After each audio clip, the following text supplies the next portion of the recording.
estamos de regreso y como les habíamos adelantado antes de irnos a la pausa, vamos a seguir hablando sobre el impacto que tiene el IPC y la proyección que se viene de aquí en adelante con esta economía que no sabemos si está estabilizada, si la inflación se pueda controlar o no. Bueno, vamos a seguir hablando justamente de esta situación con Carolina Molinare. Ella es investigadora del Observatorio del Contexto Económico de la Universidad Diego Portales. Carolina, ¿cómo estás? Muy buenos días.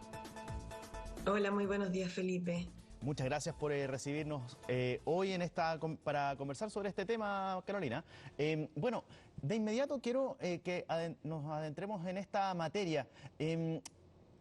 A ver, ¿cómo se puede interpretar este 0,6%? Porque, claro, algunos expertos señalan que los cambios que se le hicieron o la actualización, este F5 que se le hizo a la canasta de productos que consumen las familias, pudo haber tenido algún tipo de implicancia. Pero ¿cómo lo interpretamos para que la gente lo entienda también? Mira, de partida, cierto, es un dato que sorprende al alza, es decir, está por sobre las expectativas de mercado y eso es una sorpresa negativa a lo que esperábamos con este indicador de inflación. Esta variación mensual de un 0,6% nos deja dos cifras en términos interanuales y esto igual es importante analizar y desglosar. Por un lado tenemos que el INE reporta lo que es la serie empalmada. Esta serie empalmada nos deja una variación anual de la inflación de un 4,5%. Y esta inflación, esta serie empalmada, es la que considera el INE con todo lo que hablamos de indexación al IPC. Por ejemplo, cuando tenemos contratos, obligaciones, la UEF, lo que se mira y se toma como referencia es esta cifra.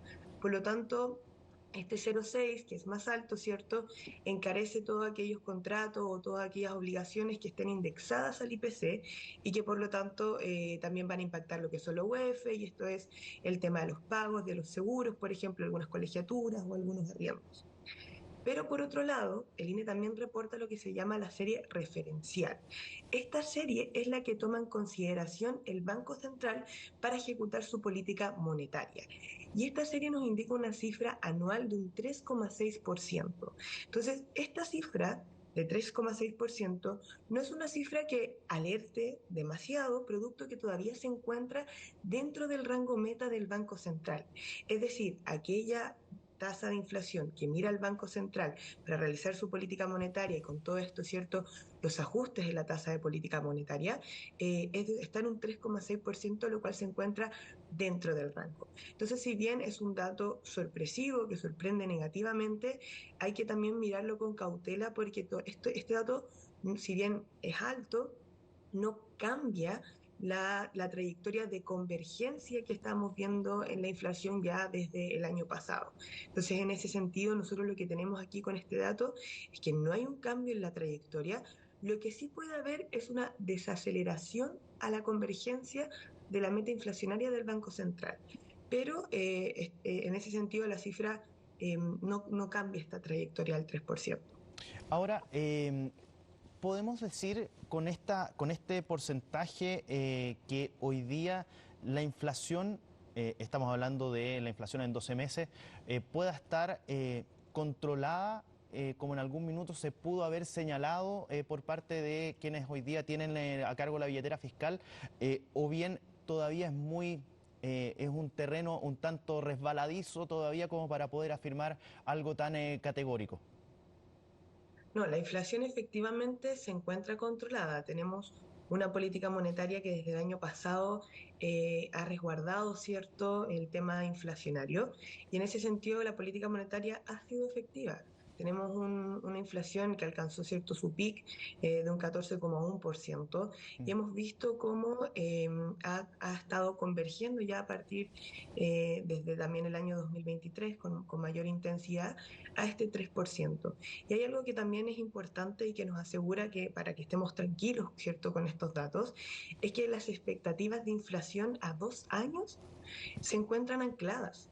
Entonces, en ese sentido, lo que se espera, o lo que espera el mercado con respecto a temas inflacionarios hacia 2 años, es que la inflación esté en un 3%. Y eso también son buenas noticias porque nos dice entonces que este problema inflacionario, ¿cierto?, que vimos durante el año 2022, el año 2023, se encuentra relativamente controlado, ¿cierto? La política monetaria del Banco Central ha sido efectiva y todavía el Banco Central está realizando, ¿cierto? Una política monetaria que se ajuste a este proceso inflacionario. Entonces, en ese sentido, es una cifra que está por sobre lo esperado del mercado, pero que sin embargo, ¿cierto? No nos desvía de esta meta de convergencia inflacionaria. Ahora, Carolina, cuando hablamos de esta situación o de este porcentaje, si bien por un lado el mercado se sorprende con esta situación, pero por otro lado también está la situación del precio del dólar, que justamente el mismo día viernes tuvo una caída de cerca de unos 20 pesos aproximadamente. ¿Esto podría ser también algo que equilibre esta situación pensando en lo que puede ser el porcentaje del IPC en los próximos meses también o no? Claro, nosotros lo que tuvimos durante el mes de febrero es que había un tipo de cambio altamente depreciado con respecto a lo que fueron los meses anteriores. Ujú. Entonces, este alto tipo de cambio, ¿cierto? Lo que genera es que ítems, por ejemplo, como el transporte o la energía, se vean impulsados al alza. Entonces, lo que deberíamos esperar, ¿cierto? Es que lo que tuvimos durante el mes de febrero es que hubo una mayor persistencia del impacto que tiene el tipo de cambio dentro también de lo que es la variación del IPC. Entonces, en ese sentido, mientras el tipo de cambio, ¿cierto?, se vaya apreciando, eso también va a ir favoreciendo, ¿cierto?, en términos positivos lo que viene siendo las variaciones mensuales del IPC durante los próximos meses. Entonces, acá hay un factor de tipo de cambio que fue muy fuerte para el mes de febrero, pero que a medida que vayamos viendo que nuestro tipo de cambio se vaya apreciando, perdón, entonces esto debería impactar positivamente, ¿cierto?, en nuestro IPC. Sin embargo, hay que considerar que se vienen sucesos bastante importantes que van a estar afectando al tipo de cambio durante el mes de marzo, que tienen que ver con el reporte, ¿cierto?, de inflación de Estados Unidos, así como la reunión de la Fed en torno a su política monetaria. Entonces, el tipo de cambio hoy día, claro, se ha estado apreciando, pero también hay que estar bastante atentos de lo que va a estar pasando con el dólar, ¿cierto?, durante el mes de marzo. Ahora, claro, uno de los impactos que tuvo este 0,6% o que se haya reflejado este 0,6% fueron tres elementos que muchos se rescataron. Uno tiene que ver con, y quizás voy a ir de atrás hacia adelante, los servicios básicos, también la benzina y el transporte aéreo internacional.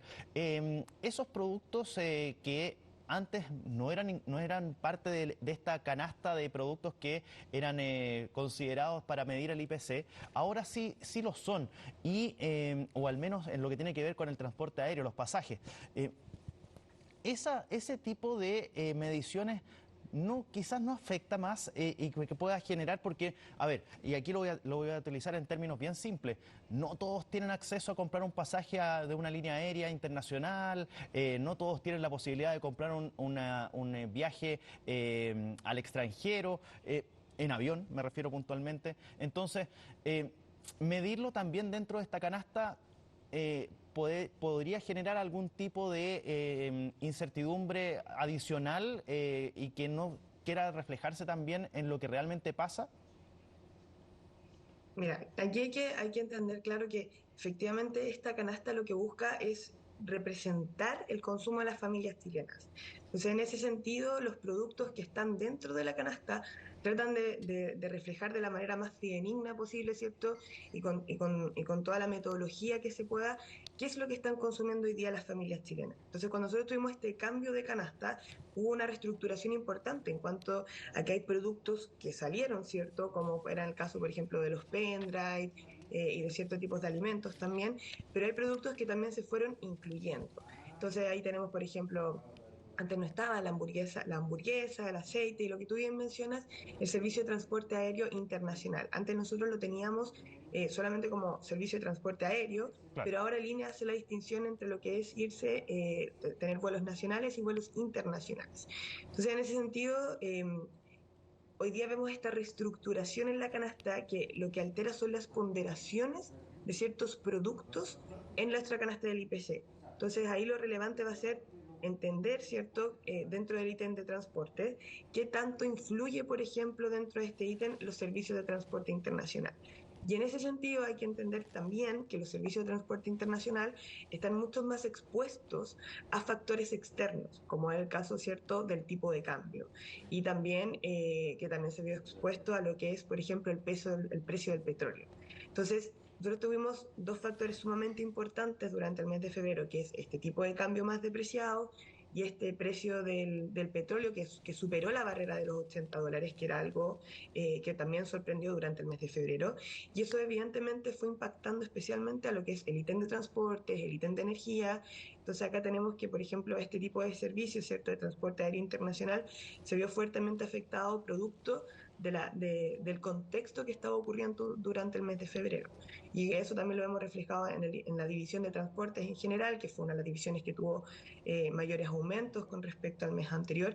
Y también lo vemos en el ítem de energías, que también tuvo una variación importante. Entonces, en ese sentido, esta canasta lo que busca es representar de la mejor manera, ¿cierto?, el consumo que tienen las familias. Entonces, todos los productos que están acá están seleccionados y pensados de esa forma porque se basan en la encuesta de presupuestos familiares, que es una encuesta que también reporta el INE, en entender patrones de consumo y cómo van cambiando los patrones del consumo de las familias. Y por eso se hace con una periodicidad de cada 5 años para Mm. entender cómo van cambiando, ¿cierto?, los patrones de consumo de las familias durante esa periodicidad.